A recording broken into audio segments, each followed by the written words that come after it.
Welcome back, Towners. Today we're going to make a spicy buffalo chicken dip. Let's get it.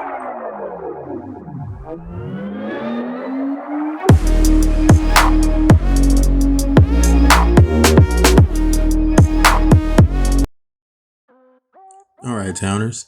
To make this buffalo chicken dip, spicy jalapeno buffalo chicken dip, we start off with our chicken. We have about 6 or 7 chicken breasts here.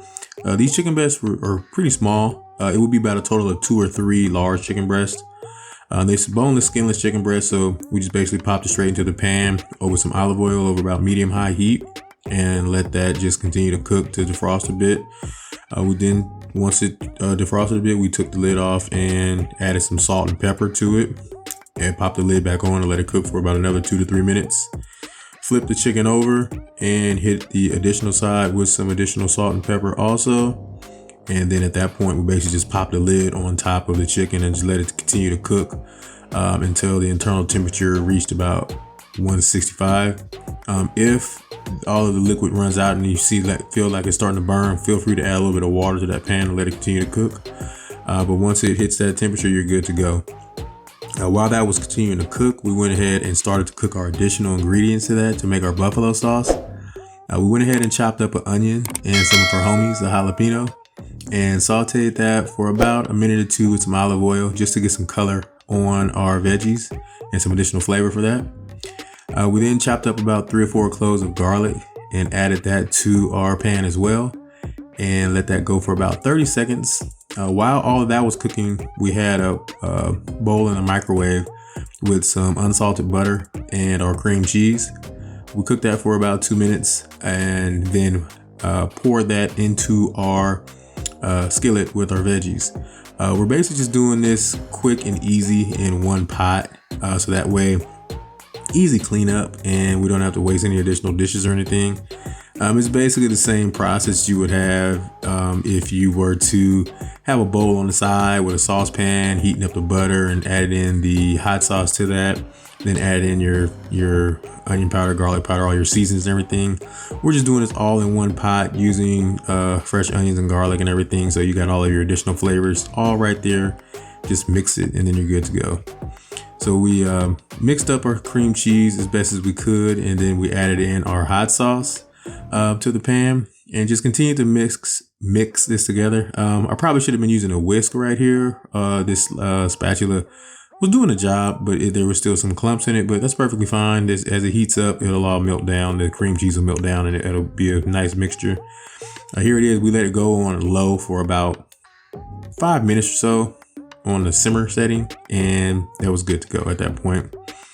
While we were letting that simmer, we went back to our chicken. Our chicken had finished cooking. We put it into our blender on paddle mode and just pulsed that 2, 3, 4 times, and it's quick and easy shredded chicken, good to go.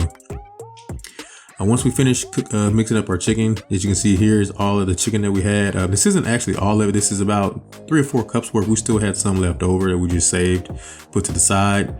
But we went back to our skillet and that we cooked the chicken in and used a spatula to scrape up a little bit of the bits and skin or not skin, was boneless skinless, but the bits of chicken that was stuck to the bottom of the pan and any flavor that was remaining with the bottom of that.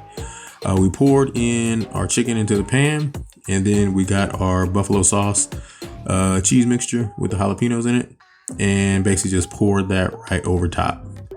At this point, you're basically good. You're good to go. You can mix everything and go ahead and start eating it. We wanted to take it a little bit further. We went ahead and added in some mozzarella cheese to this. Just poured that right over top.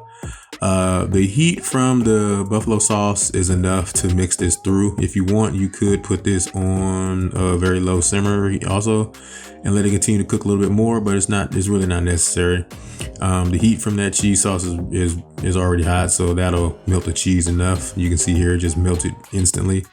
And you're just going to combine this up. You can see that as you use a spatula to push it through, it basically turns into a nice creamy mixture. I did try this with some additional. I plated this all up and tried it with some additional blue cheese crumbles on top of all this, and that came out great. So feel free to mix and match and play around with this as you like. But this definitely goes well with abundance of different dipping choices that you would like to use for that. But we went ahead and plated this all up, and we're going to go through and hit this up for a taste test for you guys, and then get to our picks. All right, Towners. Here we are. This is our buffalo chicken dip, and we added some jalapenos to that. We're going to have this with some little sides. We have some low carb tortilla chips that we just spray with some olive oil and threw in the air fryer. Of course, we got some of our homies, some additional homies, some jalapenos, some broccoli, 1 or 2 pieces of carrots to dip in. Didn't have any celery or anything, but come through and just grab any of the low carb snacks that you use, and you can use that to dip it in. Let's go in for a taste test.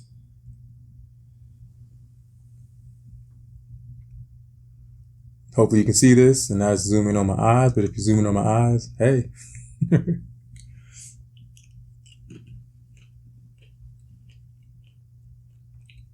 This dip is good. It's very similar to the chicken over kale video that we just did recently. Just adding additional buffalo sauce to it. Just another way, another play on changing the dish around a different way. Or definitely if you had a lot of chicken left over that you didn't mix in or didn't use, you can definitely just add the buffalo sauce and switch it up and have a different meal out of it with your leftovers. But this will definitely work for your game day meal. But let's get into these picks for actually go back to week 1. We went 12-4, guys. A few games that went differently, which we actually could have went higher. I don't think anybody believed that the Packers would get destroyed by the Saints that bad. That could have made us 13-3. Let's see another one. The games that we lost, basically the games that, excuse me, the games that we lost or didn't pick correctly were Philadelphia over Atlanta, Pittsburgh over Buffalo, which was close. Now the Minnesota-Cincinnati game, someone did correct me in the comments on another forum, but I picked Cincinnati over Minnesota, but then I believe that when I was going through reading, because I didn't write any of this down, I was just going off what I see here. I said Minnesota when I was recapping everything, but I picked Cincinnati originally, so that one. But Philadelphia beat Atlanta. Pittsburgh beat Buffalo. Who else lost? Green Bay lost to New Orleans, and Denver and the Giants. I picked the Giants. So those are the 4 games that we lost. The Monday night game was crazy. The Raider game versus the Ravens, that was a great game. I was all over the place. I was like, oh man, we might lose. I was like, why? On the in and out overtime, we kicked that field goal. I think we could have got one more play out of it, but then you never know how the game goes. So we trusted our kicker and got to kick the goal in the overtime. Then we drove down and almost scored, believe we scored, but we didn't score. And then it got down to the 1 and got a false start, then threw an interception. And it was a crazy game, but that came out great. But hey, we went 12-4 on our picks. A lot of people were getting on other forums, not on YouTube. I want you guys can definitely leave your comments on YouTube. Let me know what you think and your team, your picks, or what you think of my picks. Interact a little bit, but hey, but other forums, people were commenting, definitely people cheering for their teams. Like, of course you're going to pick this team over our team, blah, blah, blah, blah. But hey, we went 12-4. So, I mean, it might not go that well ever again, but I picked correct this week. So let's get into the picks for week 2. Week 2, a lot of games going on. Again, all 16 games, and we did have some injuries going in. a couple people got hurt, a couple key players got hurt, a couple starters got hurt, and I might, change up who you're going to go with. But starting off with a Thursday night game is the Giants versus Washington. For that, Washington is one of those teams. The quarterback, Fitzpatrick, he got hurt. He's going to be hurt for about 6 to 8 weeks. And the Giants, Saquon Barkley, he did okay. I thought he was going to do a lot better than he did. That's kind of why I picked him. But to win that game against Denver. But he only got about 30 or 40 yards rushing. And this is a short week. They just played on Sunday, and then it's like a real 3-4 games rest coming off that injury. He might not even play. So the running backs out. Also with the Washington football team quarterback being out. I'm going to go with the Giants again. I don't know. It's a tough one, but then we're coming up with another quarterback for Washington. I think that's going to be more harder for them to overcome as opposed to the Giants team just slapping in another running back going with the things how they've been going for the previous year. So I'm going to go with the Giants on that one. Cincinnati on Chicago.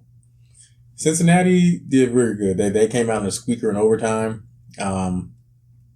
Chicago, they played, that game was okay. It was on TV, so it was Sunday night, I believe. They played okay. It's just a matter of time before they put Fields in, I believe, as the backup quarterback to start. But I think Chicago's defense is going to be too much for Cincinnati. I believe it might be a close game. But I want to pick Chicago. They're at home. I want to go with Cincinnati, but I want to pick Chicago. Houston at Cleveland. Houston was another game that a lot of people was playing. Oh, why'd you pick Houston? But over Jacksonville. But I'm going to go with Houston versus Cleveland. Houston did good. I don't think they're going to beat Cleveland. Cleveland played very well against the Chiefs.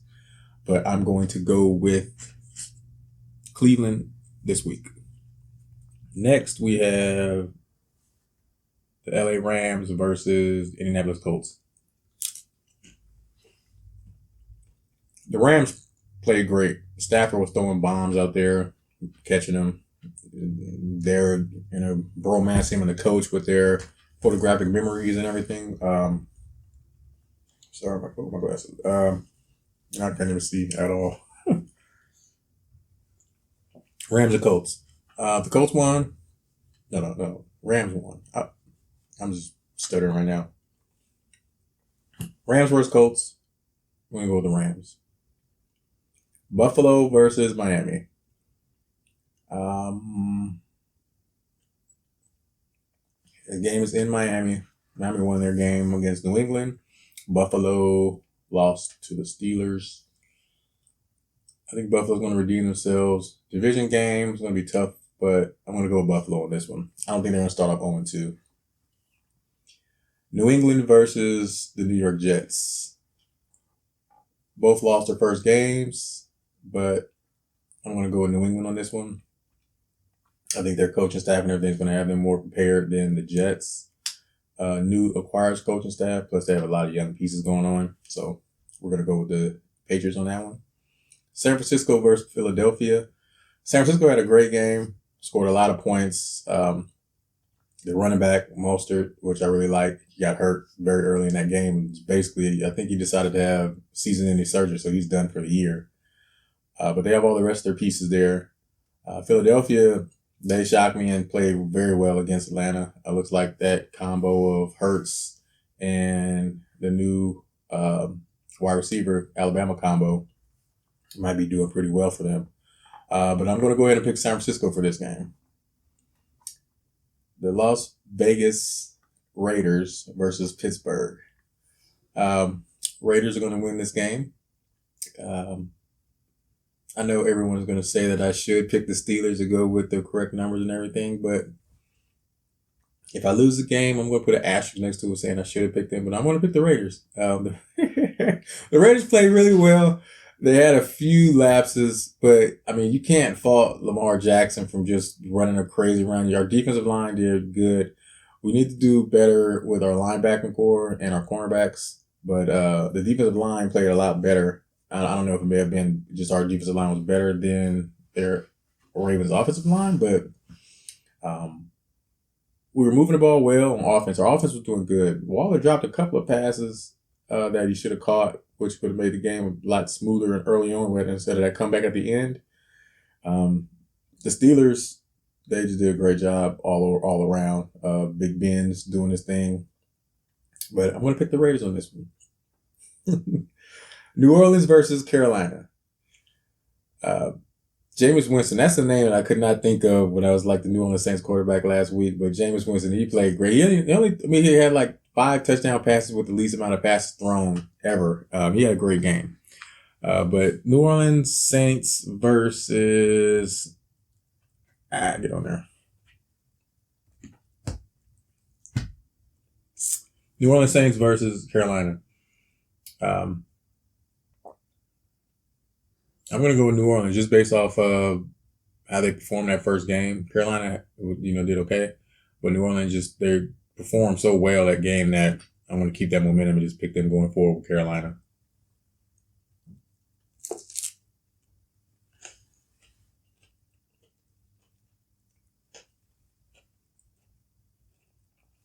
Denver versus Jacksonville. Jacksonville's still young. Still trying to figure everything out. They scored some points against Houston, but Houston's not really that good. Lawrence, quarterback, first game, 3 touchdown passes, but also had 3 interceptions. Denver, they played well. Their wide receiver, Jerry Jeudy, he did get hurt. Ingram, I believe he did get 100 yards in that game. Melvin Gordon got 100 yards rushing. It's in Jacksonville. Going to be their home opener. Going to go crazy for the fans for the number 1 pick and everything. But I'm going to go with Denver for that game. Minnesota versus Arizona. Arizona played so well. Destroyed Tennessee. Combo of A.J. Green and Hopkins. Minnesota still got some work to do. I'm going to go with Arizona on that one. Atlanta versus Tampa Bay. Tampa. Tampa Bay's offense was just so on point during that game. They were just clicking. Even though it was a close game all the way through, when the offense needed to score, they did. They had a couple of turnovers, but it was on like Hail Marys and plays like that. I don't think Atlanta's ready for Tampa Bay yet. Their Tampa Bay's defense is too good. I'm going to go with Tampa.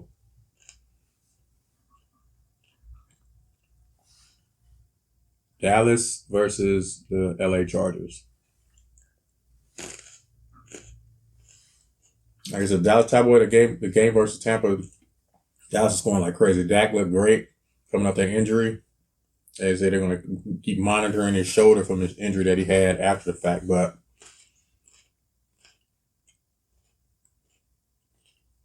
Dallas Cowboys versus the LA Chargers. I'm going to go with the Cowboys on this one. I want to pick the Chargers, but I'm going to go with Dallas. Tennessee versus Seattle. Tennessee flopped so bad. I mean, I know it's a fluke, or I don't even say it was a fluke, but it could have been just a bad game. It's going to be a good game. Tennessee defense plays well. Seattle, Russell Wilson was doing the things he normally does, just throwing bombs. Lockett was catching them. I'm going to go with Seattle in that game. Tennessee, they're going to pick it up. Hate to say they're going to start off 0-2, I think, but they'll have time in that division to catch up with the teams that they have in that division, the Colts and Houston. They'll have a chance to get back in that division. Kansas City versus Baltimore. Chiefs, their offense was firing. Good, tough game against the Browns. Mahomes was doing his thing, dumped it off to all of his weapons. Baltimore, they played well. Did a lot better than I expected them to do with the injuries that they had. But Lamar Jackson, you can never count him out. That's going to be a primetime game. I believe it's on Sunday Night Football. But I'm going to go with the Chiefs on that one. And then Monday Night Football, Detroit versus Green Bay. Green Bay. Green Bay is going to come back. Aaron Rodgers is get his swag back. Detroit Lions got some work to do. That jalapeno was spicy. All right, so all of the picks that we have, let me see if I get these right this time. New York over Washington. Chicago over Cincinnati. Cleveland over Houston. The Rams over the Colts. Buffalo over Miami. New England over the Jets. 49ers over the Eagles. Raiders over the Steelers. New Orleans Saints over Carolina. Denver over Jacksonville. Arizona over Minnesota. Tampa Bay over Atlanta. Dallas over the Chargers. Seattle over Tennessee. Kansas City over Baltimore. And Green Bay over Detroit. Those are my picks for this week, guys. Hopefully we do as well as the previous week. If we do, I might have to start playing some parlay cards or something, or seeing. First week could be a fluke. Could be. First week, you never know what's going to happen. Teams just playing, a lot of starters playing for the first time, didn't play in the preseason at all. But we did well.